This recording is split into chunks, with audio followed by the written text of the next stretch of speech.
Inside a bright suburban store, a black mother faces blatant public humiliation when a manager accuses her of stealing in front of her young son and silent onlookers. But her reaction isn't loud or violent, it's calm, piercing, and powerful. One small action shifts the energy, but the full twist hasn't landed yet.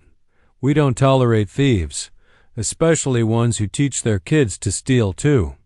The words slammed into the air like a slap, louder than the beeping registers and soft jazz playing through the speakers. A woman, mid-30s, dressed in a pale green blouse and dark slacks, stood frozen in the checkout line. Her son, no older than 8, clutched her waist, his big brown eyes wide and confused. They were in a well-lit aisle of Pine Grove Market, a suburban grocery chain known more for overpriced organic peaches than police calls. The scene was painfully ordinary: fluorescent lights, tired employees, and a handful of bored shoppers watching from behind protein bar displays. But David Collar, the store manager, had a flair for dramatics. His voice rose just enough to draw attention, his arms spread as if presenting evidence. In his hand was a box of baby wipes. In his eyes was something colder than suspicion: entitlement. "Caught you red-handed, ma'am," he sneered, stepping closer. "You slipped these under your coat, clear as day." The woman didn't speak. She slowly looked down at the wipes still sitting neatly inside her cart next to almond milk and a bag of carrots. Nothing was hidden. Nothing was out of place. David kept going, undeterred. "You people always think you can play the system. You think we're too scared to say something. But I'm not." He gave a half laugh. "Not today." The boy looked up at his mother. "Mama?" he whispered. She finally moved, not to argue, not to raise her voice, but to pull her wallet from her purse. The crowd stiffened. One woman pulled out her phone. An older man at Register 3 pretended not to watch, but didn't blink. The woman's hands were steady. She opened her wallet, pulled out a black platinum card, the kind that didn't come with applications, only invitations, and held it between 2 fingers. Then, with deliberate grace, she stepped forward, walked up to the scanner, and tapped. Nothing happened. She tapped again, still nothing. David folded his arms smugly, about to speak again. But then, beep. The scanner didn't just accept the card. It glitched, beeped again, and froze, as if trying to process something too elite for its own system. The screen blinked red, then green, then went dark. The cashier's jaw dropped. "I've never seen it do that." David's smirk faded. The woman turned to her son. "Can you grab another pack of those wipes, baby? Just to be sure we have enough." The boy ran off. Now she turned to David. Her voice was clear, low, and razor sharp. "I could buy this store and have it renamed by Monday, but I'd rather let you keep your job long enough to choke on the memory of this moment." Gasps. Someone dropped their phone. David's face drained of color. The woman didn't wait for an apology. She stood tall, eyes steady, spine straight, and walked toward the exit as the automatic doors slid open in silence. Her son returned just in time to catch up. Holding the second pack of wipes with both hands. As they left, the older man at Register 3 finally exhaled. The cashier looked down, ashamed. The woman who had pulled out her phone was still recording, hand shaking. David stood there, jaw clenched, watching her go, but behind his eyes, something had cracked, and it had only just begun. David Collar was used to complaints. In his 12 years at Pine Grove Market, he'd fielded dozens about expired produce, lazy staff, and sometimes, yes, his tone. But nothing ever came of them. That's why, when the corporate email pinged in at 6:47 a.m. the next morning, he didn't blink. Until he read the subject line. Subject: Urgent Incident Review Required. Attached: Video footage plus Formal complaint. He clicked it open, smirking, and saw himself standing with puffed chest, accusing, loud, entitled. Then her, calm, controlled, elegant. And then that card, that scanner freeze. That line she dropped, replayed from 3 angles thanks to the woman filming. I could buy this store and have it renamed by Monday. It wasn't just a moment now.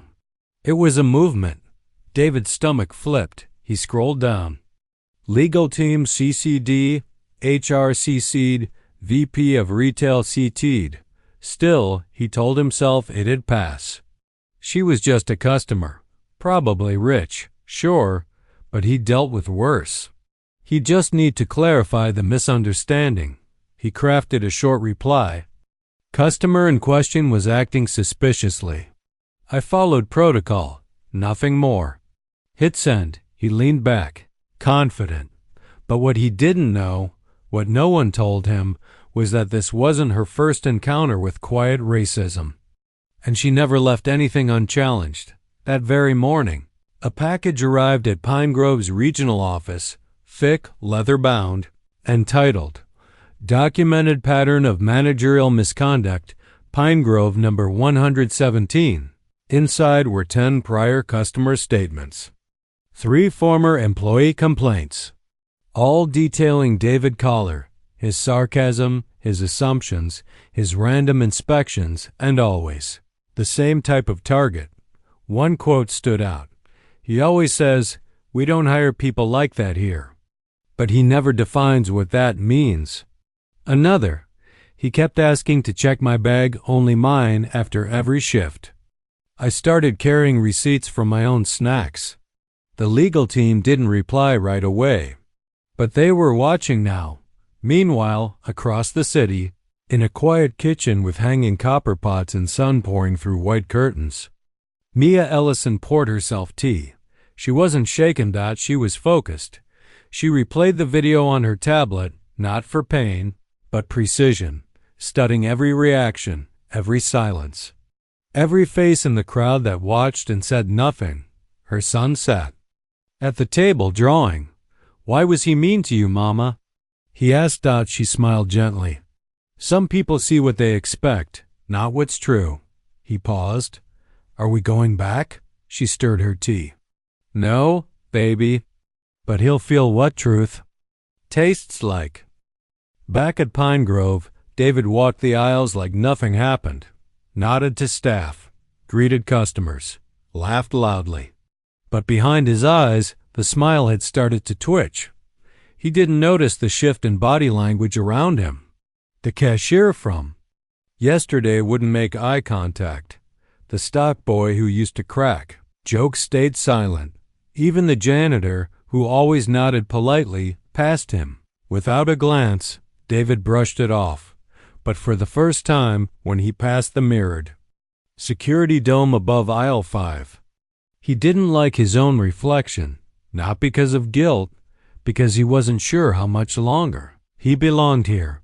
Mornings at Pine Grove Market began with bleach and silence.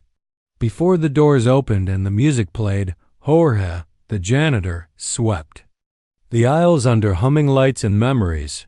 He'd been there 11 years, long enough to learn who mattered, who was ignored, and who pretended not to see. The day after the incident, Jorge stood near the security office, mop in hand, while David barked orders to a new cashier.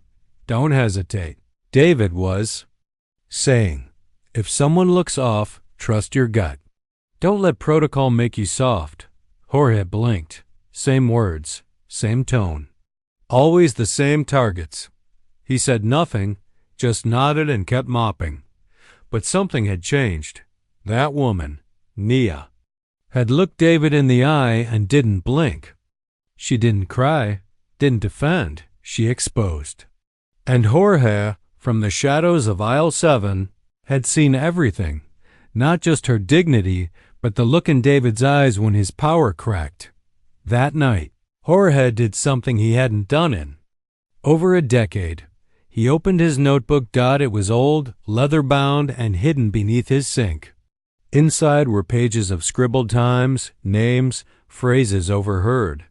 Things no one wanted to report. Things no one thought would be believed. Girl with braids followed into bathroom. No male staff did same for white girls. Bag check again. Same kid. 4th time this month. Keep an eye on her, said about the woman with the church hat. He flipped to a new page, July 17th. Black woman accused of stealing wipes. Platinum card. System froze. Manager. Humiliated. She walked out strong. He kept writing. Across town, Nia met with someone behind closed doors. Raina Thorne, a corporate diversity consultant with a sharp suit and sharper instincts. Do you want to sue? Raina asked bluntly. Nia sipped water, shook her head. I want the rot exposed. Raina nodded. Then we'll start the clock. She slid a file across the table, a list of former employees' internal memos, manager ratings. Start from here. We build a story. Their culture speaks louder than their defense. Nia's eyes narrowed. This isn't just about me. That man's been doing this for years. I want to break the pattern. And so it began. Meanwhile, David noticed something off. Emails from HQ slowed down. The district manager, who usually responded with emojis and quick replies, had gone silent. He'd sent a follow-up. Just checking in, all resolved on my end. No response. Even worse, the new cashier, Kendra, a young black woman, had become unusually formal. No more nervous smiles, no laughter. She clocked in, clocked out, avoided eye contact. He called her over.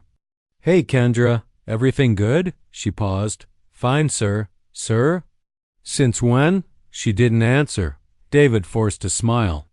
You're not mad about that customer, are you? You saw what she did. Kendra met his eyes. I saw everything, sir. She walked away. He clenched his fist. The control was slipping, and that terrified him more than guilt ever could. Later that evening, Jorge clocked out and walked to the bus stop. He passed the community board where someone had pinned a printout. A photo from the video. David's face. Nia's line in bold below it. I could buy this store and have it renamed by Monday. Jorge looked at it, smiled for the first time in weeks.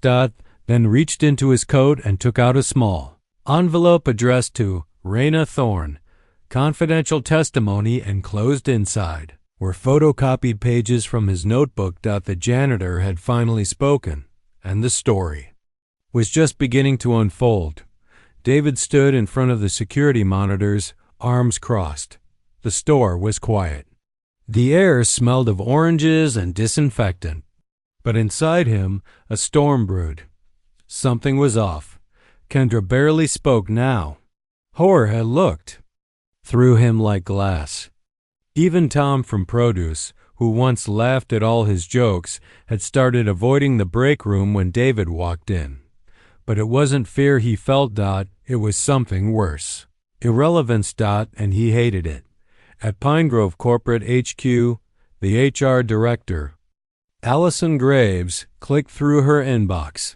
Subject line, Testimony, Pine Grove Store number 117. Another one. She opened the PDF, typed, clicked Save, then added it to a growing file titled David Collar Incident Archive. The file now had 3 customer complaints from 2018-20225. Former employee statements, 1 anonymous whistleblower, confirmed. Internal, 1 formal outside complaint filed by N. Ellison, most damning of all. A handwritten log, pages scanned and attached, from a janitor, consistent, quiet, powerful. Allison leaned back in her chair. This isn't an incident, she said out loud. This is a culture. At the store, David was pulled into a sudden Zoom call. Hey, David, just wanted to check in, said a flat-faced regional VP with a neutral tone. HR is doing a standard review of all store procedures. Nothing personal, just protocol after customer interactions go viral. David forced a chuckle. Viral? Yeah, I saw that. Out of context, obviously. The VP didn't blink. Sure. In the meantime, just be available for any follow-ups. And David, don't speak to staff about it. That's also protocol. Click. End call. David stared at the screen. Don't speak to staff? He felt the rope tightening, slowly, methodically, publicly. He walked out of the office, his heartbeat sharp in his ears. In the break room, Kendra sat beside Jorge, eating silently. On the table was a folded paper, no name, no markings. She unfolded it, looked at Jorge. You wrote this? Jorge shrugged. Some of it. Others did too. Someone's collecting everything. Kendra's eyes stayed on the words. One sentence struck her. He doesn't yell at everyone. Just the ones who remind him of what he fears losing. She folded the paper carefully. I've been here 3 weeks and I already know exactly who that's about. Nia received a call from Reina. It's building, she said. We're not filing yet, but they know we could. Internal counsel already asked me what it would take to avoid court. Nia raised her eyebrows. And? I said the truth. Public, documented, and permanent changes to hiring, training, and leadership. Nia smiled. This isn't revenge, she said. It's cleansing. That evening, David found a folded paper in his drawer. No envelope, no name. It read. We all saw it. We've seen it before. We just never said it out loud. Now we are. He crushed it in his fist, rushed outside. Looked around. Everyone worked. Like normal, no one stared. No one smirked, and that's what terrified him most.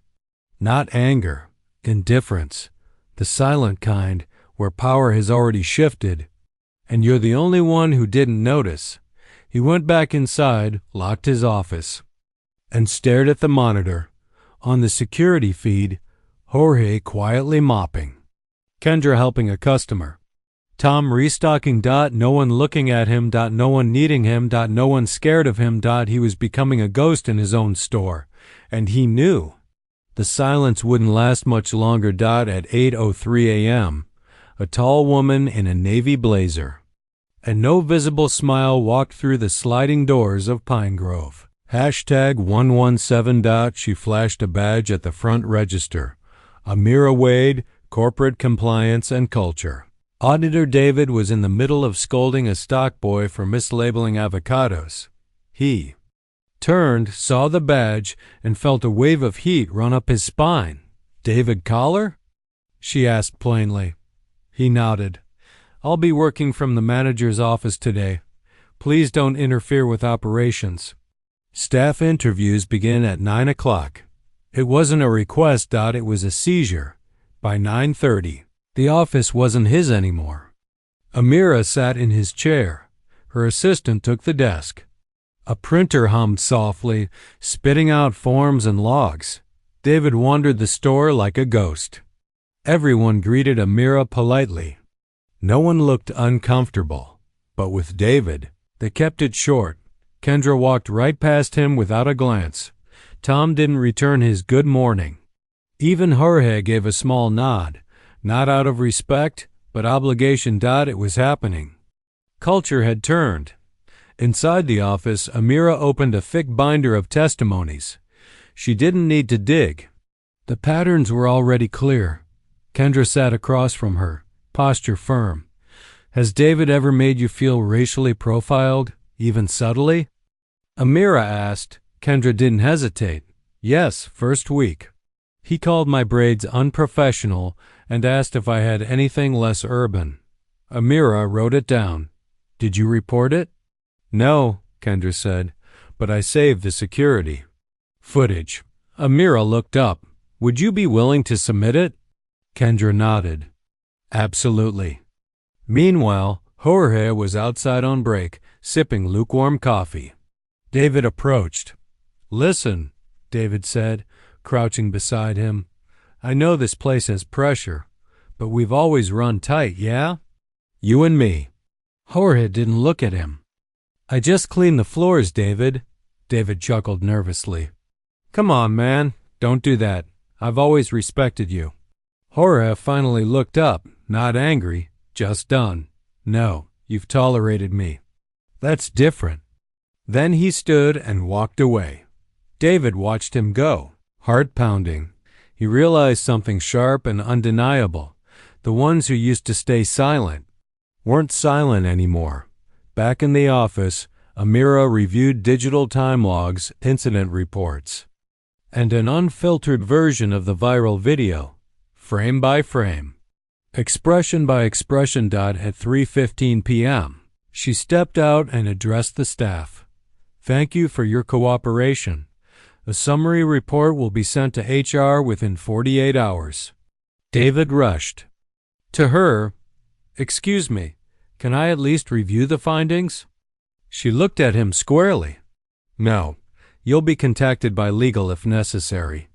And with that, she left. No smile, no goodbye, just silence. That night, David sat in his office alone. The lights were dimmed. He stared at the blank monitor, unable to move. The same office he once ruled from now felt like a cage. He replayed the woman's voice in his head. "I'd rather let you keep your job long enough to choke on the memory of this moment." For the first time, the words made him flinch. He looked around. And for the first time in his career, he felt like a man no one respected. Not even himself. By Wednesday morning, the video had crossed 2.8 million views. It wasn't just a clip anymore. It was a symbol. The title that spread like wildfire. "This store manager said this to a black mom." Her response broke the internet. Under it, the moment froze in time. Nia standing tall, her son watching. David exposed. Hashtags exploded. Hashtag check your manager. Hashtag IAMNIA. Hashtag Pine Grove problem and Pine Grove. Still silent. Inside the corporate PR war room, executives sat around a long glass table. "Why haven't we issued a statement?" barked one VP. The CEO, a sharp woman in a Navy power suit, folded her arms. "Because our legal team is reviewing whether this opens us up to past lawsuits."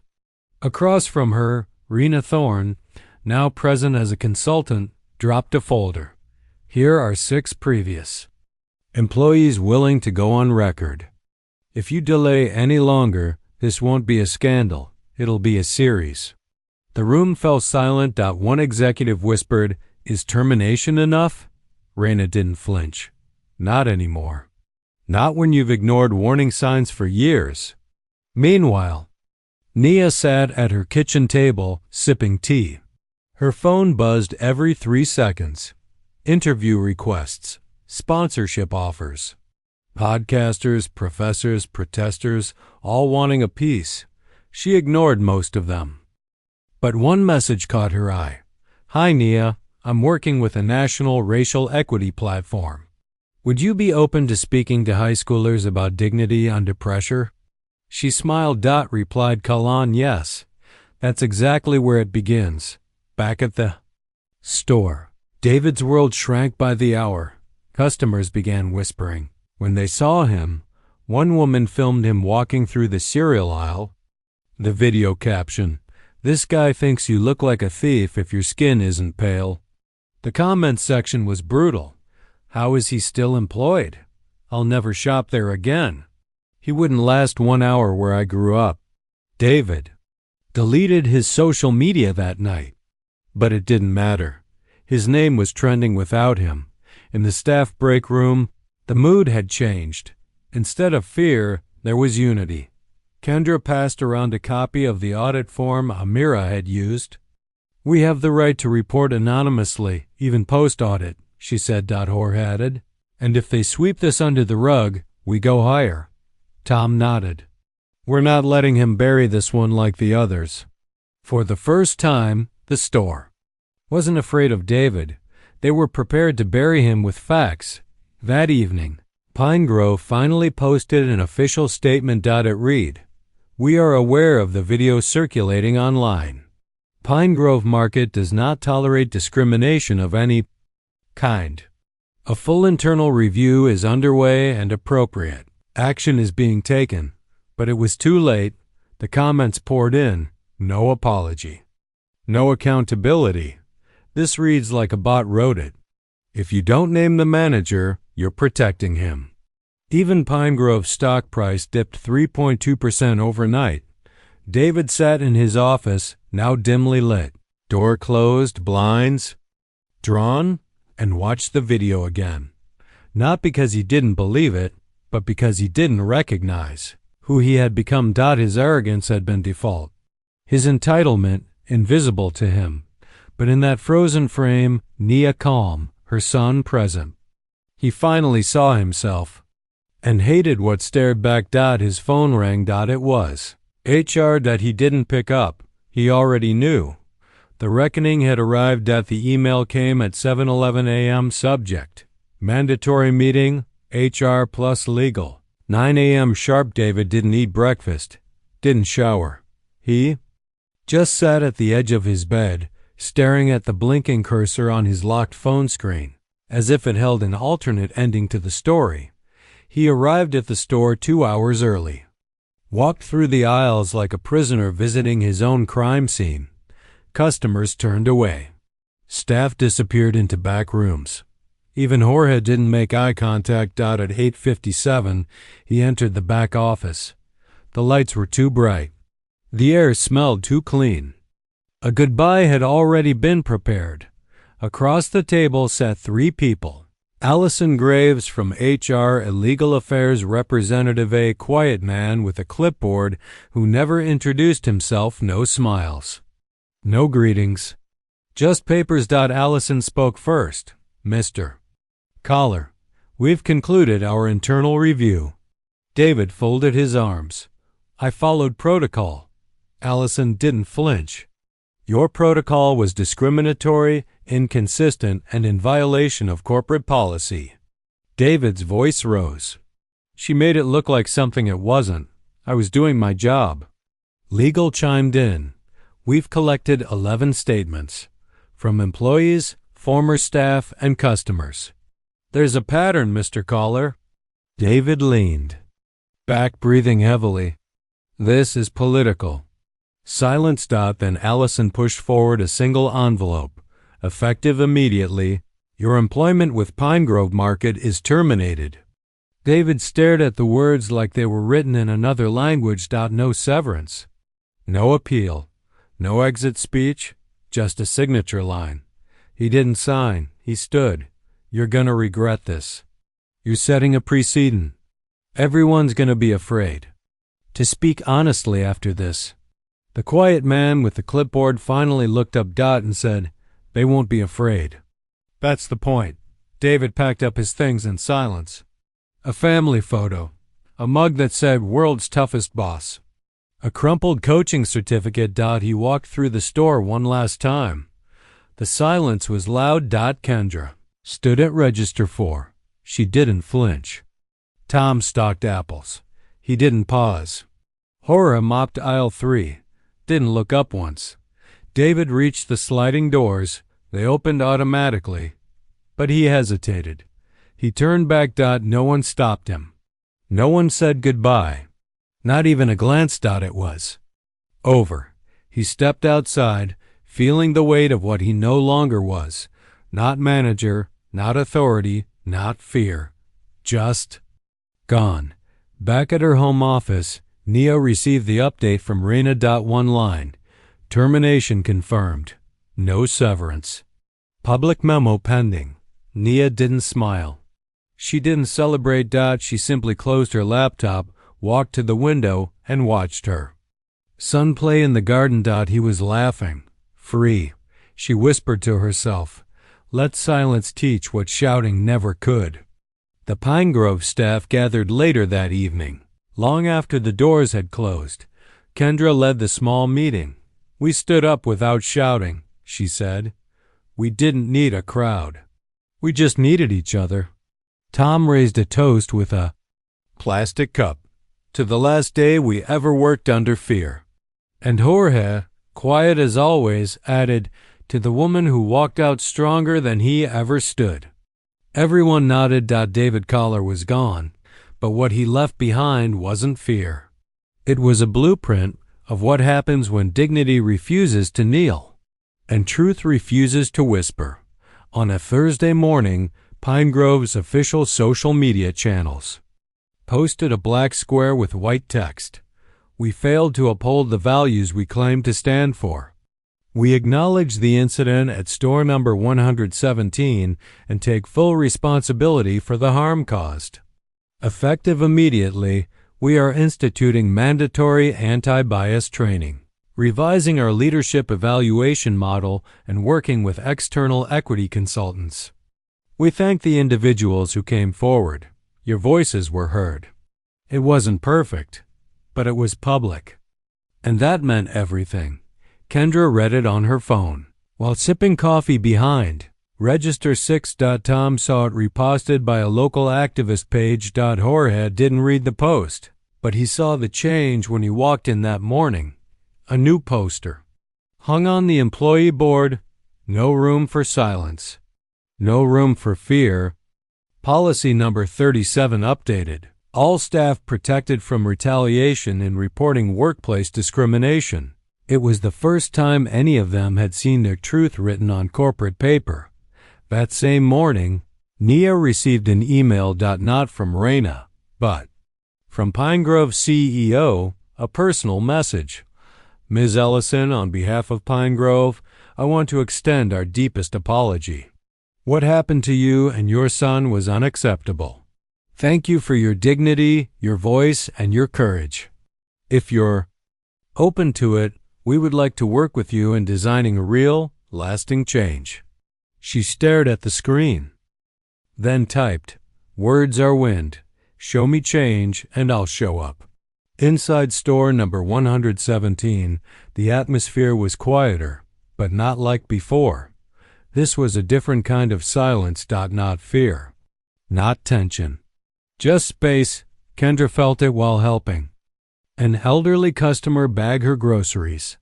Tom felt it as he trained a new part-timer without hesitation in his voice. Even Jorge walked a little taller as he passed the office, now occupied by an interim manager who made eye contact, said thank you, and asked questions before assuming. Change didn't come with fireworks. It came with breathing room. Across the city, Nia stood before a room full of high school students. Her son sat in the back, sketching superheroes. She spoke. Without anger, just precision. I was humiliated in front of my child. Not with violence, but with assumption. And the most powerful thing I could do was not lower my voice. One girl raised her hand. How did you stay calm? Nia smiled. I wasn't calm. I was centered. That's different. Anger shakes your hands. Dignity steadies them. Later that evening, Jorge stood outside the store waiting for his bus. A young man, tall, hoodie on, approached him. You're Jorge, right? The janitor from the video store? Jorge hesitated. Yeah. The man nodded slowly. My cousin used to work here. Said you were the only one who ever had her back. I just wanted to say thanks. Jorge blinked. Said nothing. But inside, something warm spread across his chest. The man walked off. Jorge looked up at the store sign. Pine Grove Market. Same letters. Same building. But it didn't feel the same anymore. For the first time, it felt possible.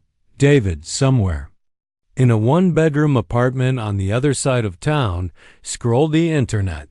He saw the memo, saw the hashtags, saw the store not just surviving without him, but getting stronger. He clicked on Nia's name, watched a clip of her speaking to students, paused at the moment she said, "You don't have to raise your voice to raise your impact." He turned off the screen, closed his laptop, and sat in the silence that now answered everything. 3 weeks later, the clip resurfaced, not from Pinegrove's account, but from a viral TikTok with the caption, "This mother didn't yell." She didn't fight. She just stood there and broke him. It started trending within hours, millions of views, thousands of duets, people lip-syncing David's infamous words, "We don't hire people like you." Then cutting to Nia's still face. Her silence became a meme. Her line, "That's all right. My card scan's just fine," turned into a symbol printed on t-shirts, painted on murals, even used in college essays about microaggressions and grace under fire. A podcast episode titled "The Card That Broke the System" hit number 3 on Spotify. A professor at Howard University invited Nia to speak at their social justice summit. Pinegrove was forced to respond again, this time in action, not words. They partnered with a nonprofit focused on bias in hiring. They launched a new internal audit for their managerial promotions. It wasn't guilt. It was pressure. Corporate America had learned silence is expensive. Bias costs millions. At store number 117, the shift was visible. New faces at the counter. Young, black, brown, trans. Not hidden in the back room, but out front. Represented. Seen. Old workers who had long endured in silence finally walked taller. Kendra got promoted to assistant manager. Jorge was offered a choice, janitor or floor supervisor. He smiled and said, "Neither. I'm going back to school." Then clocked out for the last time with a nod to the new manager, a kind woman who asked him what time he preferred to take breaks. Even that question felt revolutionary. Nia didn't celebrate loudly. She never posted about the virality, didn't sell merch, didn't go on a media tour. She went grocery shopping like always, same car, same route, same son beside her, but the way people looked at her had changed. Not pity, not curiosity, but respect. The quiet kind. The kind that doesn't need to clap, just clears a path. One afternoon, while checking out, the new cashier smiled shyly. "You're the lady from the clip, right?" Nia smiled. "I suppose so." "I just wanted to say, my mom saw you and said, 'That's how you hold your crown.'" Nia's eyes softened. "Tell her thank you." Meanwhile, David tried applying for new jobs, but his name pulled up news articles. Blog headlines like, "Pinegrove's manager melted down when faced with dignity." Comments followed him online. He scrubbed his LinkedIn, changed his profile photo, tried to rebrand himself as a freelance retail consultant. But every room he entered already knew the story. And worst of all, they didn't fear him. They laughed at him. In private, he told a friend over a drink, "I just lost my temper one day. Why won't they let it go?" The friend sipped his beer, then said quietly, "Because you didn't just lose your temper. You revealed yourself, and now they've seen you." David didn't reply because deep down, he knew it was true. Nia sat at her kitchen table one evening, flipping through mail. Among bills and flyers was a letter, not email, not text. An actual letter. Handwritten, from a girl in Kentucky. "Dear Ms. Ellison, I'm 17 and black. I work at a gas station where people talk down to me. I saw your video. I play it when I feel small. You didn't even raise your voice, and yet it was the loudest thing I ever heard. Thank you for existing." Tears welled in Nia's eyes. She folded the letter and placed it in a small box marked "Keep." Then walked to her son's room and kissed his forehead. He stirred. "What was that for?" She whispered, "For reminding me who I am, when the world tried to make me forget." The world kept spinning. New hashtags came and went. But somewhere, on the edge of all that noise, one woman's silence still echoed, a reminder, a reckoning, a revolution wrapped in grace. The store was quieter these days. No music. No forced cheer. Just a slow, steady hum of carts and conversation. And on this Saturday, Nia returned. Not out of nostalgia. Not out of vengeance. She simply needed almond milk. She didn't expect anyone to notice. But eyes found her anyway.